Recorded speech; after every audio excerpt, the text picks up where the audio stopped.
एक छोटा और बहुत ही प्यारा गांव था। उस गांव में रहता था एक मासूम लड़का अज्जू, शांत, सज्जन और सबका लाडला। लेकिन उसी गांव में रहता था एक दरिंदा बीटू के। पैसा, पावर और बंदूक उसके खिलौने थे।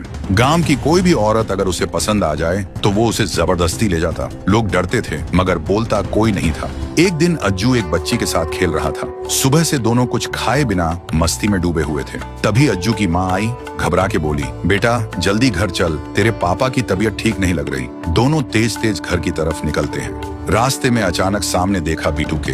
रोड के बीच में जीप रोककर खड़ा था। अज्जू घबरा गया। बीटू के ने अज्जू की माँ की तरफ इशारा करके कहा, चल मेरे साथ। अज्जू की माँ ने हाँ करने के बजाय जोर से नहीं कह दिया। बीटू के का चेहरा लाल हो गया। उसने गुस्से में अज्जू को गोली मार दी। अज्जू वहीं बेहोश होकर गिर जाता है। माँ रोती हुई मजबूर होकर जीप में बैठ गई। कुछ देर बाद अज्जू को होश आया और वो रोता रोता माँ को ढूंढने भागता है। कुछ ही दूर एक पेड़ के नीचे देखता है, उसकी माँ लाश बन चुकी थी। अज्जू चिल्ला चिल्ला के रो रहा था। दुनिया उसकी टूट चुकी थी। वो घर लौट कर आया। पापा ने पूछा, बेटा माँ कहाँ है? अज्जू ने रोते हुए सब कुछ बता दिया और सुनते ही पापा को दिल का दौरा आ गया। वहीं गिरा और मर गया। अब अज्जू अकेला रह गया था। न किसी से बात करता था, न कभी घर से बाहर निकलता था। सिर्फ एक बार निकलता था, हर साल अपने माँ बाप की कब्र पर फूल चढ़ाने।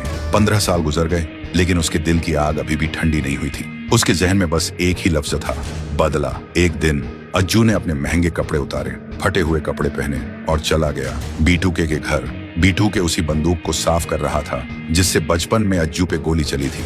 अज्जू बोला, मालिक मुझे काम पे रख लो, मेरा कोई नहीं है, मैं अकेला हूँ। बीटू के हंस के बोला, ठीक है, खाने पीने का ध्यान रख लेना। अज्जू रोज उसके लिए खाना बनाता, मुस्कुराता था और झुककर सलाम करता था। लेकिन उसके अंदर एक लावा उबल रहा था। एक रात अज्जू ने उसी घर के एक कोने से मशीन गन उठाई और पूरी हवेली को आग लगा दी।